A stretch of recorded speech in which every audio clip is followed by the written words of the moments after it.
வணக்க மக்களே, welcome to our YouTube channel. படத்துக்கு போகலாமா? இன்னைக்கு நம்ம திரை விமர்சன வீடியோவில் பார்க்க போகிற படம் ஜான் விக்கோட ஃப்ரான்ச்சைஸில் இப்போது ஸ்பின் ஆஃப் படமாக ரீசெண்டாக தேட்டர்ஸில் வெளியான பலேரினா படத்தை நீங்கள் ரிவ்யூவில் பார்க்க போகிறோம். இந்த படத்தில் நடித்தவங்க நம்ம தமிழ் பசங்க, ஏன் இந்தியா பசங்களோட கனவு கண்ணியான ஆனா டி அமராஸ்.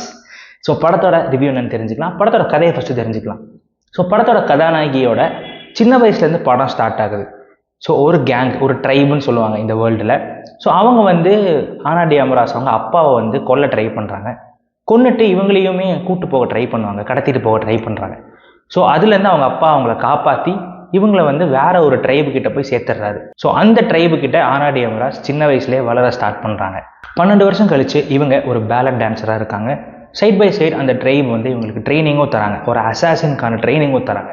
ஸோ அப்படி ஆன பிறகு அந்த ட்ரைப்லேருந்து ஒரு சாய்ஸ் தராங்க. ஒன்று நீ பேலட் டான்ஸர் ஆகலாம், இல்லை ஒரு அசாசின் ஆகலாம். இவங்க அசாசின் ஆகலாம்னு சொல்லிட்டு முடிவு எடுக்கிறாங்க. ஸோ அதுக்கப்புறம் இவங்க நிறைய கான்ட்ராக்ட் கில்லிங்ஸ், அந்த கேங்குக்காக நிறையா வேலை செய்கிறது, இந்த கொலை பண்ணுறது இதெல்லாம் இருக்காங்க. இவங்க அப்பாவை கொன்ன கேங்கை பற்றி இவங்களுக்கு தெரிய வருது. ஸோ அவங்கள தேடி இவங்க போகிறாங்க. அவங்கள பழி வாங்கினாங்களா இல்லையா அப்படிங்கிறது இந்த படத்தோட மீதி கதை. இந்த கதை ஒரு சிம்பிளான கதை. நிறைய கேங்ஸ்டர் ஸ்டோரியில் பார்த்தாச்சு, நிறைய தமிழ் படத்தில், இந்தியா சினிமாவில், வேர்ல்டு சினிமாலேயே பார்த்தாச்சு. இந்த படத்தில் என்ன புதுமை அப்படின்னு கேட்டிங்கன்னா, இந்த படத்தோட ஆக்ஷன் செட் பீசஸ். ஃபர்ஸ்ட் படத்தோட பாசிட்டிவ்ஸ் பார்த்துடலாம். ஆனா டி அமராஸோட பெர்ஃபார்மன்ஸ் ஃபிசிக்கலி ரொம்ப சேலஞ்சிங்கான பெர்ஃபார்மன்ஸ். நிறைய அடி வாங்கினாங்க. நிறைய ஆக்ஷன் சீக்வன்ஸ் சூப்பராக பண்ணியிருக்காங்க.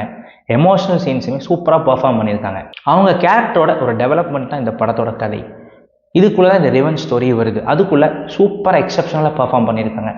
இது போக இந்த படத்தில் நடித்த எல்லாருமே ரொம்பவே சூப்பராக பெர்ஃபார்ம் பண்ணியிருந்தாங்க. எல்லா கேரக்டர்ஸுமே ஜான் விக் ஃப்ரான்ச்சைஸ்லேருந்து வந்தவங்க தான். இந்த படத்தோட ஆக்ஷன் சீக்வன்சஸ் ஒரு பெரிய பாசிட்டிவ். குறிப்பாக லாஸ்ட் ½ அன் ஹவரில் நடக்கிற 2 ஆக்ஷன் சீக்வன்ஸ், அந்த பனி பிரதேசத்தில் நடக்கிற ஒரு ஆக்ஷன் சீக்வன்ஸ், அப்புறம் கிளைமேக்ஸில் ஒரு ஃபயர் கன் வச்சுட்டு ஒரு ஆக்ஷன் சீக்வன்ஸ், ரெண்டுமே ஆனால் பறந்துச்சு. தேட்டரில் வேறு லெவலில் இருந்துச்சு. விஷுவலாக பார்க்கவும் சரி, ஆக்ஷன் செட் பீசஸாக பார்க்குறக்கும் சரி. இந்த படம் டெக்னிக்கலாக ஒரு சூப்பரான ஒரு படம். இந்த படத்தோட டெக்னிக்கல் ஆஸ்பெக்ட்ஸ் பார்த்தீங்கன்னா, இந்த படத்தோட லைட்டிங் எனக்கு ரொம்ப பிடிச்சிருந்துச்சு. இந்த படத்தோட சினிமாட்டோகிராஃபி எனக்கு ரொம்ப பிடிச்சிருந்துச்சு. இந்த படத்தோட ஆக்ஷன் சீக்வன்ஸை எலிவேட் பண்ணுற மாதிரி இந்த படத்தில் பேக்ரவுண்ட் மியூசிக்கும் நீட்டாகவே அமைஞ்சுது. எனக்கு தெரியும் அடுத்து நீங்கள் எதுக்கு வெயிட் பண்ணுறீங்கன்னு எனக்கு தெரியும். ஆமாம், ஜான் விக் கேமியோ அப்பியரன்ஸ் பண்ணியிருக்காரு கீனு ரீவ்ஸ். ஒரு 2-3 சீன் வர்ற சீன் எல்லாமே தேட்ரிக்கல் மூமெண்ட்ஸ், கூஸ் பம்ஸாக இருந்துச்சு. ஜான் விக் ஃபேன்ஸ்க்கு அந்த சீன்ஸில் ஒரு மேஜர் ஹைலைட், ஒரு மேஜர் ப்ளஸ்ஸாகவே இருக்கும்னு நான் கண்டிப்பாக அடித்து சொல்லுவேன். இந்த படத்தை நம்ம ஃபர்ஸ்ட் ஹாஃப் செகண்ட் ஹாஃப்னு பிரிக்க போகிறது கிடையாது. படம் மொத்தமாக எடுத்துக்கிட்டிங்கன்னா ஒரு சூப்பரான ஒரு ஆக்ஷன் படம், வழக்கமாக பார்க்கப்பட்ட ஒரு கதை தான். பட் இந்த படத்தோட ஸ்க்ரீன் பிளே ஒரு பெரிய ப்ளஸ், என்கேஜிங்காக இருந்துச்சு. Action sequences, action set pieces நீட்டாக அமைஞ்சுது. அதுக்குள்ளே ஆனா டி அமராஸை பார்க்குறதுக்கு ஃப்ரெஷ்ஷாக இருந்துச்சு. அந்த கேரக்டரோட ஒரு டெவலப்மெண்ட்டாக இந்த கதை, இந்த கேரக்டர் எப்படி எவால்வ் ஆகுது, படத்தோட ஸ்டார்டிங்கில் இவ எப்படி ஃபைட் பண்ணாங்க, மிடில் எப்படி ஃபைட் பண்ணாங்க, எண்டிங்கில் எப்படி ஃபைட் பண்ணாங்க, அந்த வெரைட்டி ஆஃப் ஒரு ஆக்ஷன் இந்த படத்தில் நல்லாவே தெரிஞ்சுது. என்னதான் இந்த ஆக்ஷனில் வெரைட்டி காமிச்சாலுமே கிளைமேக்ஸ் எல்லாம் கொஞ்சம் சினிமாட்டிக் லிபர்ட்டி எடுத்திருந்தாங்க. பட் இந்த மாதிரி ஆக்ஷன் படத்தில் லிபர்ட்டி எடுக்கலாம், தப்பே இல்லை. ஸோ அதுக்கேற்ற மாதிரி ஸ்க்ரீன் பிளேவும் இங்கே வடிவமைச்சிருந்தாங்க, நம்ம இங்கே சொல்லியே ஆகணும். இந்த படத்தில் எனக்கு ஒரு சின்ன நெகட்டிவாக பட்டது, இந்த படத்தோட வில்லன் கேரக்டர் அவ்வளோ ஸ்ட்ராங்கான வில்லன் கிடையாது. யூஸ்வலாக பார்க்கப்பட்ட பழகப்பட்ட ஒரு வில்லன் தான். வராரு, ஒரு பெரிய கேங்கோட வராரு, உன்னை நான் கொல்ல போகிறேன், உன்னை நான் சும்மா விட மாட்டேன் அப்படிங்கிறாரு. அது ஸ்டார்டிங்லேருந்து எண்டிங் வரைக்கும் அப்படி தான் இருக்குது. அவருக்குன்னு ஒரு பெரிய ஒரு ஈவில் நேச்சர்லாம் எதுவுமே கிடையாது, ஒரு மோட்டிவுமே கிடையாது. அந்த மோட்டிவ் எதுக்காக இவங்க கொல்றாங்க, அந்த அப்பாவை எதுக்கு கொன்னாங்க, இந்த பொண்ணை எதுக்கு கடத்த பார்க்குறாங்க அப்படிங்கிற மோட்டிவ் கொஞ்சம் வீக்காக இருந்துச்சு, நான் ஃபீல் பண்ணேன். ஜான் விக்கோட கேரக்டர் இந்த படத்துக்கு சம்மந்தமே இல்லாமல் வந்துச்சான்னு கேட்டிங்கன்னா கண்டிப்பாக கிடையாது. கரெக்டான ஒரு கண்டினியூட்டி வச்சுருந்தாங்க. அதை நீங்கள் மற்ற படங்கள் பார்த்தா தான் புரியும்னு அவசியம் கிடையாது. இப்போ நீங்கள் ஜான் விக் படம் பார்த்துருந்தீங்கன்னா அந்த கேரக்டர்ஸ் தெரிஞ்சதுன்னா உங்களுக்கு இன்னும் கொஞ்சம் ஈஸியாக இருக்கும் இந்த படம் பார்க்குறதுக்கு.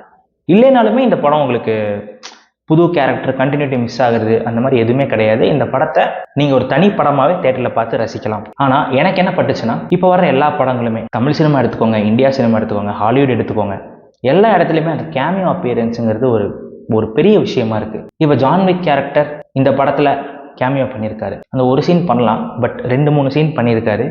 அது ஒரு படத்தை எலிவேட் பண்ணக்கூடிய ஒரு ட்ரீட்மெண்ட்டாக பார்க்கப்படுது.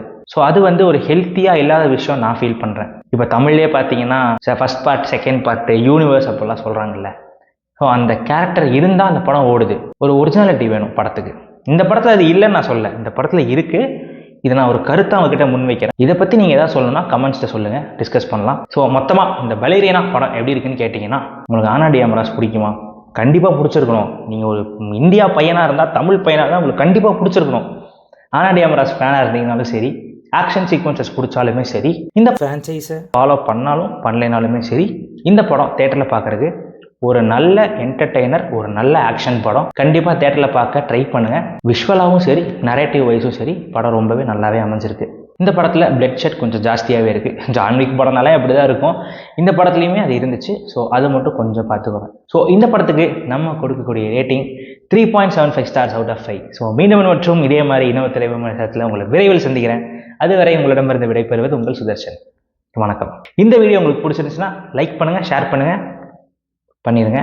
இதே மாதிரி இன்னொரு வீடியோவில் சீக்கிரம் சந்திக்கலாம். அதுவரை ஸ்டே டியூன்ட்.